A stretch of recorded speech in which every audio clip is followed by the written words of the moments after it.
Ay mga kasambahay, dahil ngayon maghahapon na, kailangan mag-retouch-retouch na ng linis. Dahil mamaya-maya lang dadating na ang mga bida.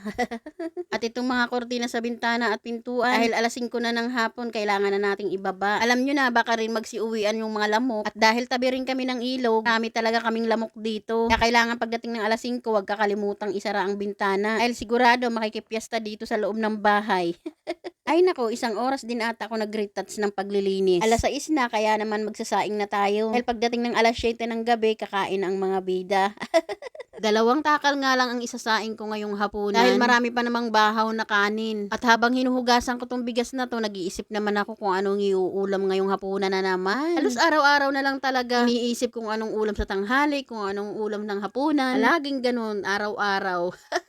Siyempre, dahil ako ang bida dito sa kusina, ako na ang magdidesisyon kung anong ulam ngayong hapunan. Bahala na lang sila tignan sa CCTV kung ano yung ginagawa ko. At ito na, nakapagluto na nga ng adobong manok na minatamis. Siyempre, adobong pinatuyuan yan. Dahil dito sa bahay, kapag hindi mo pinatuyuan yung adobong manok mo, walang papansin yan. Isa-shoutout ko nga pala yung mga followers ko dyan. At sa mga nakakaintindi sa mga vlog ko, sa mga content ko, maraming salamat sa inyo. Sa mga hindi naman nakakaintindi, maraming salamat pa rin sa inyo. Mamaya-maya nga nakatanggap ng message at doon daw sila magsisikain sa labas. Kaya naman pagkatapos kong magluto ay kumain na agad ako. At hanggang dito na lang tong bidyong to. I-comment kung tiga saan ka para malaman ko kung saan nakarating tong bidyong to. Thank you for watching.